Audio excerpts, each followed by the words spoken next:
पाकिस्तान के top doctors के साथ अपॉइंटमेंट बुक करें, वो भी पेशेंट फीडबैक देखते हुए। आज ही ओला डॉक ऐप डाउनलोड करें। ओला डॉक, डॉक्टर का अपॉइंटमेंट आसानी से। अस्सलाम वालेकुम, मेरा नाम डॉक्टर सनम है। मैं कंसल्टेंट साइकियाट्रिस्ट हूँ और मैंने MBBS किया था लम्स यूनिवर्सिटी जामशोरो और MCPS मैंने college of physician surgeon Pakistan से किया है इन साइकियाट्री। और पिछले 1 साल से मैं अनम हॉस्पिटल में एज अ कंसल्टेंट साइकियाट्रिस्ट काम कर रही हूँ। अच्छा, आज हम जिस टॉपिक पे बात करने जा रहे हैं वो एक जनरल टॉपिक है। सबसे पहले क्योंकि हमारी माशरे में स्टिग्मा बहुत ज़्यादा है साइकियाट्री को लेके कि ये चीज़ें जो है ये नहीं होती हैं, जिन भूत होता है, कोई और चीज़ें होती हैं। तो पहले ये चीज़ मैं आपको बताना चाह रही हूँ, क्लियर करना चाह रही हूँ कि साइकियाट्रिक सिम्टम्स होते हैं और कुछ न्यूरोट्रांसमीटर्स होते हैं ब्रेन में, जैसे डोपामीन, गाबा, ग्लाइसिन, सेरोटोनिन, जिनकी वजह से ये बीमारियां, जिनकी डिस्टर्ब होने की वजह से साइकियाट्रिक डिसऑर्डर्स होते हैं। ठीक है, तो साइकियाट्रिक डिसऑर्डर्स मेनली 2 डिवीजन्स में हैं, न्यूरोसिस एंड साइकोसिस। न्यूरोसिस में जो डिसऑर्डर आते हैं वो है एंजाइटी, जैसे घबराहट की बीमारी, डिप्रेशन जो है जिसमें बंदा यासियत में रहता है, और OCD, वहम की बीमारी। उसके अलावा जो है PTSD भी हो सकता है, अगर किसी की मौत हो गई हो, कोई जो है लॉस हो गया, उसके बाद पोस्ट ट्रॉमेटिक स्ट्रेस डिसऑर्डर होता है। और उसके अलावा और भी डिसऑर्डर्स हैं। अच्छा, साइकोसिस के अंदर क्या है? साइकोसिस के अंदर स्किज़ोफ्रेनिया होता है जिसमें आवाज़ें आती हैं पेशेंट को। बाइपोलर अफेक्टिव डिसऑर्डर हो सकता है जिसमें मेनिया भी हो सकता है, डिप्रेशन भी हो सकता है। ठीक है, और कुछ ड्रग इंड्यूस साइकोसिस भी होती है। अच्छा, ये एक शॉर्ट मैंने आपको न्यूरोसिस और साइकोसिस का डिफरेंशिएशन आपको बता दी। ठीक है, अब हम न्यूरोसिस की तरफ पहले चलेंगे कि न्यूरोसिस में सबसे पहले जो डिसऑर्डर जिस पे अमूमन जो बहुत कॉमन है वो है एंजाइटी डिसऑर्डर। एंजाइटी डिसऑर्डर में क्या होता है कि पैनिक अटैक्स भी आ सकते हैं आपको, जिसे हमें पैनिक एंजाइटी डिसऑर्डर कहते हैं। उसमें पैल्पिटेशंस होने लगती हैं, मतलब दिल आपका ज़ोर ज़ोर से धड़कने लगेगा, आपको ठंडे पसीने आने लगेंगे, आपको ऐसा लगेगा कि बस मुझे दिल का दौरा पड़ने वाला है, कुछ ऐसा बुरा हो जाएगा, मैं गिर जाऊँगा। अच्छा, इसमें क्या होता है कि पेशेंट्स हमारे पास इको भी करवा कर आ रहे होते हैं और हर चीज़ वो जो भी वर्कअप होता है कार्डियक का, तो वो करवा के आ रहे होते हैं और हर चीज़ नॉर्मल आ रही होती है। तो इसका ये मतलब होता है कि सेरोटोनिन जो न्यूरोट्रांसमीटर है उसकी इतनी डिस्टर्बेंस हो गई है, तो जो पेशेंट है वो एंजाइटी की तरफ चला गया है। ठीक है, उसमें जो है ये भी ख्यालात आने लगते हैं जैसे कि मैं मर जाऊंगा, मुझे कुछ हो जाएगा, मुझे कुछ बड़ी बीमारी तो नहीं हो जाएगी। तो एंजाइटी वाला जो बंदा होगा तो वो सुकून से भी, अगर वो माँ है तो वो सुकून से नहीं बैठ पाएगी कि बच्चे ने स्कूल से देर क्यों की है या हस्बैंड ने क्यों इतनी देर की है, उसको बुरे बुरे ख्यालात आने लगेंगे। और कोई भी अगर फ़ोन कॉल आएगी, कोई भी रिंग की जो फ़ोन की रिंग भी बजेगी तो उस पर भी वो एक चौकन्ना सा हो जाएगी कि पता नहीं, खुदा खैर करे कि पता नहीं क्या ख़बर होगी। किसी की मैयत में बंदा नहीं जा सकता एंजाइटी डिसऑर्डर में।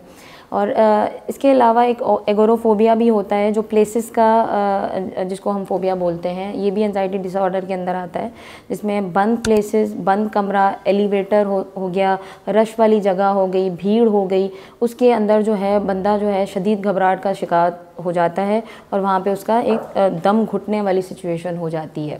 अच्छा, इसमें ये जो सिम्टम्स हैं इसका कोई लेना देना नहीं होता है मेडिकल, आपको लगे कि कोई दिल का मसला हो गया या कोई लंग्स का मसला, ऐसा कुछ भी नहीं होता है। ये सारी सीधी सी नफ्सियाती बीमारियां होती हैं जो सिर्फ़ और सिर्फ न्यूरोट्रांसमीटर के डिस्टर्बेंस की वजह से होती हैं।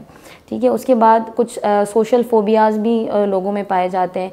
अमूमन जो वर्किंग होते हैं, जैसे बॉस के सामने बोल नहीं पाना, किसी मीटिंग के अंदर फेस नहीं कर पाना, अगर कुछ पब्लिक खड़ी है सामने और कुछ तकरीर करनी है, कुछ बोलना है उनको, तो वो भी वो नहीं कर सकते सोशल फोबिया के अंदर। और सोशल फोबिया के पेशेंट्स देखे गए हैं कि ज़्यादातर अल्कोहल जो है ना इस्तेमाल की तरफ ज़्यादा जा रहे होते हैं, कि उनको किसी ने सलाह दी होती है कि भाई जो है थोड़ा सा आप रिलैक्स हो जाओगे अगर अल्कोहल के 2 पैक लगा के अगर आप किसी भी पार्टी में या किसी ओकेजन पे जाओगे तो आप बहुत अच्छा बोल लोगे। तो ये भी एक मेल अडप्टिव कोपिंग की तरफ ये चीज़ जाती है। तो बाद में फिर वो सोशल फोबिया वाले लोग देखे गए हैं कि पेशेंट्स काफ़ी जो है ना वो अल्कोहल एडिक्शन में भी आ जाते हैं और दूसरी चीज़ों में भी पड़ जाते हैं जो नशावर चीज़ें होती हैं। अच्छा, इसके अलावा एंजाइटी जो है किसी फोबियाज़ किसी और चीज़ का भी हो सकता है। मेगालोफोबिया होता है, जैसे बड़ी बड़ी इमारतों का फोबिया, या किसी जानवर का एक स्पेसिफिक पर्टिकुलर फोबिया भी हो सकता है। तो ये सारी चीज़ें एंजाइटी के अंदर आती हैं। ठीक है, अब हम डिप्रेशन की तरफ चलेंगे। डिप्रेशन क्या चीज़ होती है? जिसमें सेल्फ गिल्ट होता है, मेरी वजह से सारी चीज़ें बुरी हो रही हैं, मैं वजह हूँ सारी जो है ख़राब हालात का, और उसको कोई चीज़ अच्छी नहीं लगती है। अगर किसी शादी में भी होगा, किसी पार्टी में भी होगा, तो उसको वो मज़ा नहीं आ रहा होगा जो एक नॉर्मल बंदे को आ रहा होगा, और उसको सारा वो ब्लैक एंड वाइट नज़र आता है कि हर चीज़ को मिनिमाइजेशन कर देना, कि अगर उसको कोई बड़ा इनाम भी मिल रहा है तो उसको भी वो सेलिब्रेट नहीं करेगा, उसको बोलेगा हाँ ये तो आम बात है, कि ख़ुद को जो है रिगार्ड नहीं देना, लो सेल्फ एस्टीम, कि मैं कोई इतना अच्छा नहीं हूँ, या मैं कोई इतनी अच्छी नहीं हूँ कि मैं ये सारा डिज़र्व करती हूँ। तो ये सारी डिप्रेशन में अलामात होती हैं। और डिप्रेशन में कुछ ऐसी बॉडीली सिम्टम्स भी होते हैं कि जैसे आपका GIT ख़राब होता है, जैसे एंजाइटी में होता है, आपका जो है पूरी बॉडी में पेन भी हो सकता है, जो अमूमन लोग मेडिसिन खा रहे होते हैं फिर भी वो रिस्पॉन्स नहीं आ रहा होता है, तो ये डिप्रेशन की अलामात होती हैं। सर में दर्द होना, और कभी कभी मिग्रेन भी हो जाता है। तो ये सारी चीज़ें डिप्रेशन में होती हैं। सुबह अर्ली मॉर्निंग में सनडाउनिंग इफ़ेक्ट होता है, कि सुबह अर्ली मॉर्निंग वो उठे तो उनका मूड कुछ ख़ास अच्छा नहीं होता है, वो ख़राब ही रहता है कि लो भाई एक और दिन आ गया, क्या मुसीबत है। और इतना वो डिप्रेशन में चले जाते हैं कि अल्लाह ताला से वो मरने की दुआ करते हैं। मतलब जो भी बीमारी होती है, देखो हम दुआ करते हैं कि अल्लाह ताला हमें ज़िंदगी दे, हमें सेहत दे। ये एक जो डिसऑर्डर है डिप्रेशन, इसमें बंदा ये बोल रहा होता है कि अल्लाह ताला मुझे मार दे या मुझे यहाँ से उठा ले। तो ये डिप्रेशन है, ठीक है। और उसके बाद हम OCD की तरफ आते हैं। OCD ऑब्सेसिव कंपल्सिव डिसऑर्डर को बोला जाता है। ये वहम की बीमारी है। इसमें क्या होता है कि जैसे चेकिंग रीचेकिंग, हमने चूल्हा बंद किया नहीं किया हम चेक करेंगे, दरवाज़ा गाड़ी का बंद किया, घर का दरवाज़ा बंद किया नहीं किया हम फिर से चेक करेंगे। कुछ ख़वातीन या कुछ मर्द हजरात बार बार हाथ धोने की उनको होती है कि हाथ सफाई नहीं है, हाथ गंदे हैं हमारे, या जो है सफाई बहुत ज़्यादा करने की, परफेक्शनिस्ट होने के उसमें जो लोग होते हैं, बार बार सफाई करना, मासी करके गई है तो उसके बाद भी बार बार झाड़ रहे हैं और सफाई कर रहे हैं, ठीक है। और नहाने में घंटा लगाते हैं, 1.5 घंटा लगा लेते हैं, तो ये भी जो है वहम के अंदर, OCD के अंदर आता है। अच्छा, कुछ OCDs में लोग क्या करते हैं कि उनको भूलने की बीमारी हो जाती है। जैसे नमाज़ पढ़ रहे हैं तो उसमें रकातें भूल गए, और कुछ बात बोलते बोलते भूल गए, तो ये भी OCD में या वहम में ये चीज़ आ रही होती है, ठीक है। अच्छा, इसके बाद हम PTSD की तरफ चलते हैं, post traumatic stress disorder. PTSD वाला जो बंदा होता है, PTSD किसी लॉस के बाद होता है। जैसे अर्थक्वेक्स आते हैं, कोई बहुत बड़ा लॉस हो गया, या किसी की मौत हो गई फैमिली में, या कोई बहुत ज़्यादा बिज़नेस में जो है नुकसान हो गया जिससे वो उभर नहीं पा रहे हों, 6 महीने हो गए, 12 महीने हो गए, तो उसके बाद ये स्ट्रेस डिसऑर्डर हो जाता है, जिसमें जो अगर कोई मर गया है तो उस मरने वाले की बाकायदा एक पिक्चर उनके सामने आ रही होती है, जैसे एक मूवी चल रही होती है उनके सामने, उनकी आवाज़ बाकायदा उनको सुनाई दे रही होती है कि जैसे वो आपसे बात कर रहा है, आपसे मुखातिब है, आपको बुला रहा है।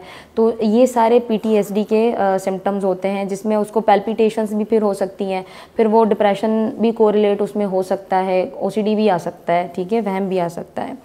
अच्छा, कुछ चीज़ें जो होती हैं, अच्छा एक और चीज़ मैं आपको बताती चलूँ न्यूरोसिस के हवाले से, कि सुसाइडल रेट जो है हर 40 सेकंड्स में एक बंदा जो है सुसाइड कर रहा होता है। वर्ल्ड की ये एक जो है स्टडी है, ठीक है। और हम अब साइकोसिस की तरफ चलेंगे। साइकोसिस में जैसे मैंने आपको बताया स्किज़ोफ्रेनिया आता है, मालिखोलिया, जिसमें हेलुसिनेशंस होती हैं, डिल्यूजन्स होती हैं, आवाज़ें आती हैं पेशेंट को कानों में कि भाई उठ के ये काम कर ले, जैसे फॉर सपोज़ वो हुक्म भी दे रही होती हैं कि उठ के फ़लाने को मार दे। एक छोटा सा वाक़या, छोटा सा मैं जल्दी से बताऊंगी कि एक बाप को हेलुसिनेशंस आ रही थी, एक फ़ादर को, उसने अपने 3 बच्चे दरिया में ऐसे ही डुबो दिए कि उसको आवाज़ें आ रही थी कि उठो और इन तीनों को दरिया में फेंक दो, ठीक है ना। तो ये कमांड हेलुसिनेशंस होती हैं कि वो उनको कमांड दे रही होती हैं कि ये उठ के जाकर करो। कुछ कमेंट्री हेलुसिनेशंस होती हैं कि भाई अभी जो है बंदा उठा, अभी खाना खाया, अभी ये किया, तो ये भी होती हैं। कुछ आवाज़ें एक दूसरे से बात कर रही होती हैं, जो 3rd पर्सन हेलुसिनेशंस होती हैं। और इसमें इस बीमारी में ये भी हो सकता है कि पेशेंट को ये लगता है कि मेरे ब्रेन के ऊपर किसी और चीज़ का कंट्रोल है, कि कोई सोचें जो है वो मेरे दिमाग के अंदर डाल रहा है, कोई सोचें मेरे दिमाग से मेरी मर्ज़ी के बगैर निकाल रहा है, कोई अगर दो लोग आपस में खड़े होकर बात करेंगे तो उसको ये लगेगा कि मेरे मुतालिक बात हो रही है, और हर चीज़ को जो है ना शक शुबा करना, किसी ने तावीज़ कर दिया मेरे ऊपर, कोई ऐसा डिल्यूजन वो पाल लेता है। डिल्यूजन इस चीज़ को बोला जाता है कि कोई चीज़ एग्जिस्ट नहीं करती है, फिर भी उसको ये पक्का यकीन हो जाए कि फ़लाँ ने मुझे तावीज़ किए हुए हैं या फ़लाँ मेरे पीछे लगा हुआ है, ये मुझे मार देगा। ठीक है, ये स्किज़ोफ्रेनिया होता है। स्किज़ोफ्रेनिया वाले जो लोग होते हैं वो अपना ख्याल भी नहीं रखते हैं अपनी सफाई का, और वो अकेले रहना पसंद करते हैं और अकेले घरों से बाहर निकल जाते हैं, और कोई टाइमिंग नहीं होती है उनके वापस आने की, वो ऐसे ही घूमते रहते हैं। ठीक है, और वो ड्रग्स की तरफ भी ज़्यादा जाने के उनके चांसेस होते हैं। अच्छा, दूसरी चीज़ जो साइकोसिस में आती है वो है बाइपोलर अफेक्टिव डिसऑर्डर। बाइपोलरिटी में एक मेनिया का पोल होता है, दूसरा डिप्रेशन का पोल होता है। मेनिया वाले क्या करते हैं, उनकी बहुत जो है ना क्या होता है, डोपामीन सीक्रीशन बहुत बढ़ जाती है ब्रेन में, जिससे क्या होता है कि बहुत बड़ी बड़ी बातें उनके दिमाग में, जैसे ख़याली पुलाव हम कहते हैं कि भाई मैं वज़ीर आज़म हूँ, या मेरे अंदर जो है अल्लाह ताला ने बहुत ज़्यादा एक ताकत भर दी है कि मैं कुछ भी हल कर सकता हूँ, मैं लोगों के मसले हल कर सकता हूँ। तो ये बाइपोलर में ये चीज़ें हो सकती हैं। उसको हेलुसिनेशंस भी आ सकती हैं, बाइपोलरिटी में आवाज़ भी आ सकती है। ठीक है, अच्छा, इसके अलावा अच्छा कुछ जो सुसाइड सिर्फ डिप्रेशन में नहीं होता है, सुसाइड मेनिया में भी हो सकता है कि कोई पेशेंट अगर आप ये खड़ा होकर ये बोले कि हाँ भाई इस बिल्डिंग से मैं तो इतना ताकतवर हूँ, मैं बिल्डिंग से छलांग लगाऊंगा तो मुझे तो कुछ नहीं होगा, तो वो उसमें मेनियक अपने एपिसोड में वो छलांग भी लगा देता है और अल्टीमेटली ही डाइज। तो ये जो सुसाइड्स होते हैं ये मेनिया में भी हो सकते हैं। ठीक है, अच्छा, इसके बाद जो है कुछ चीज़ें जो है ड्रग इंड्यूस्ड भी होती हैं। कोई चर्च का मरीज़ होता है, कोई हेरोइन यूज़ कर रहा होता है, कोई अल्कोहल, तो ये चीज़ें भी आपको साइकोसिस, हेलुसिनेशंस और डिल्यूजन्स करवा सकती हैं कि आपको कानों में आवाज़ें आने लगे। और अल्कोहल वाले बंदे को तो बाकायदा एक चीज़ जो है ना कानों में आवाज़ें आने लगती हैं कि भाई कमांड हेलुसिनेशन, जो मैंने आपको पहले बताया, उसको हुक्म दे रही होती हैं कि उठ के ये चीज़ करो, फलाने को मार कर आओ या फलाने को कुछ करके आओ। ठीक है, और बाइपोलर में दूसरा जो इसका फेज़ होता है वो डिप्रेशन होता है। अमूमन हमारे यहाँ जो मेनिया के पेशेंट्स होते हैं बाइपोलर, वो ज़्यादा पाए जाते हैं, और दोनों जो बाइपोलर और डिप्रेशन वाले जो एपिसोड्स होते हैं वो हो सकता है कि डिप्रेशन का फेज़ 3 महीने चले और मेनिया वाला फेज़ 2 से 3 महीने चले, तो ये इस तरीके के एपिसोड्स आ रहे होते हैं, और वो बाइपोलर वाला ख़ुद से ठीक भी हो जाता है उस अरसे के बाद। ठीक है, अच्छा, और कुछ 2-3 पॉइंट मैं आपको ये बच्चों के हवाले से बताती चलूँ कि बच्चों में भी डिसऑर्डर्स होते हैं साइकेट्रिक, कुछ डेवलपमेंटल होते हैं, कुछ बिहेवियरल होते हैं।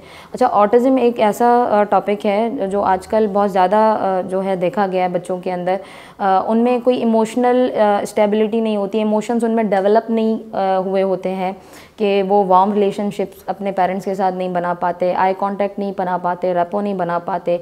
एक मखसूस ही अपने खाने के उनकी चीज़ होती है, खेलने की चीज़ होती है, दूसरे बच्चों से थोड़ा अलग होते हैं। ठीक है, और घुलना मिलना उनके लिए नहीं होता है, सोशलाइजेशन में उनको बड़ा प्रॉब्लम हो रही होती है, उनमें कम्युनिकेशन स्किल्स इतने नहीं होते हैं कि वो दोस्त बना पाए। तो ये ऑटिज़म की कुछ चीज़ें हैं जो मैंने आपको बताई। अच्छा, ADHD, attention deficit hyper activity disorder, ये भी बच्चों के अंदर आजकल ज़्यादा पाया जाता है। बच्चा 1 मिनट भी या 2 मिनट 5 मिनट भी बैठ नहीं सकता है कहीं पर भी, हर चीज़ में जो है ना उसका इन्वॉल्वमेंट होती है, और हिट करना बच्चों को या चिड़िया को या किसी को खामखा में उसको तंग करना, जानवर को, तो ये चीज़ें भी बच्चों में पाई गई हैं। अगर ADHD देखें, ये चीज़ें मैं आपको इसलिए बता रही हूँ कि अगर ऑटिज़म जो है वो तो आपको अर्ली स्टेजेस पे ही, आजकल तो ऐसा है कि वो शुरू में ही आपको पता चलता है, क्योंकि ये पेट के अंदर की बीमारी है।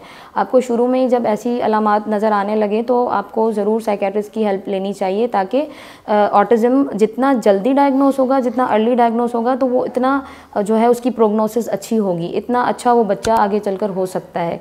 ठीक है, और ADHD का ये है कि ADHD का अगर शुरू से आपने डायग्नोस कर लिया तो आगे चलकर बच्चा कंडक्ट डिसऑर्डर में नहीं जाएगा। कंडक्ट वाले फिर आगे चलकर एंटी सोशल में भी चले जाते हैं। ये जो डकैतियाँ करना, खून करना, ये सारे बच्चे वही होते हैं जिनके ऊपर बचपन में काम नहीं किया हुआ होता। ठीक है, तो ये कुछ जो है बच्चों के हवाले से था। एक ओल्ड एज की बीमारी है डिमेंशिया।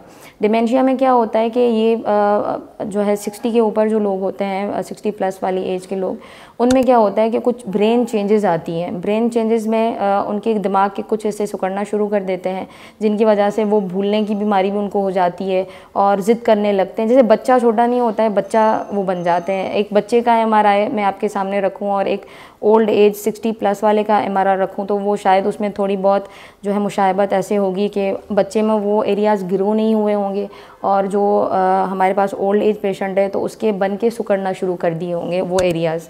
ठीक है, तो उसको थोड़ा सा मूड डिसऑर्डर्स भी उस पेशेंट में हो सकते हैं, डिमेंशिया वाले में, कि गुस्सा आना बिला वजह, रोना, कभी डिप्रेशन होना, नींद की ख़राबी। ठीक है, तो ये सारी अलामात हैं जो साइकेट्रिक हैं। एक और कन्वर्जन डिसऑर्डर का मैं आपको बता दूं कि ये जो दरगाहों में धमाल लगती है, ये जो जिन पीर, ठीक है, बीइंग अ मुस्लिम हमारा ये कॉन्सेप्ट है कि ये चीज़ें होती हैं, मगर ये चीज़ें इस तरीके से नहीं होती हैं।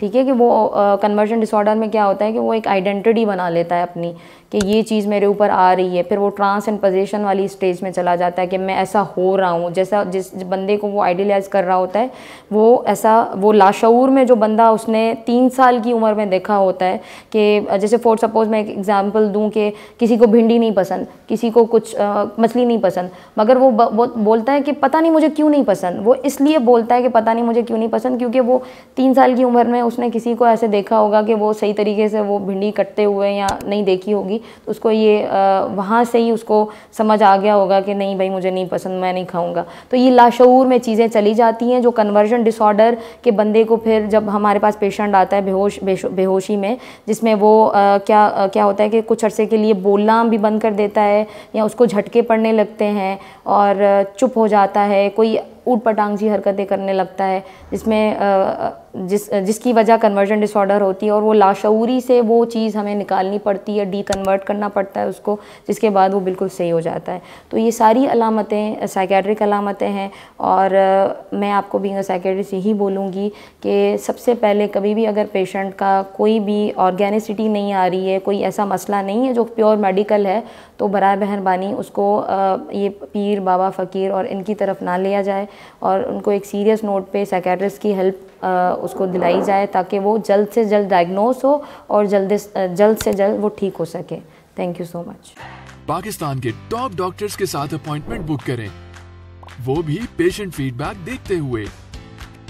लाखों लोगों की तरह पाकिस्तान के सबसे बड़े डॉक्टर नेटवर्क का फायदा उठाएं और आज ही ओला डॉक ऐप डाउनलोड करें। ओला डॉक, डॉक्टर का अपॉइंटमेंट आसानी से।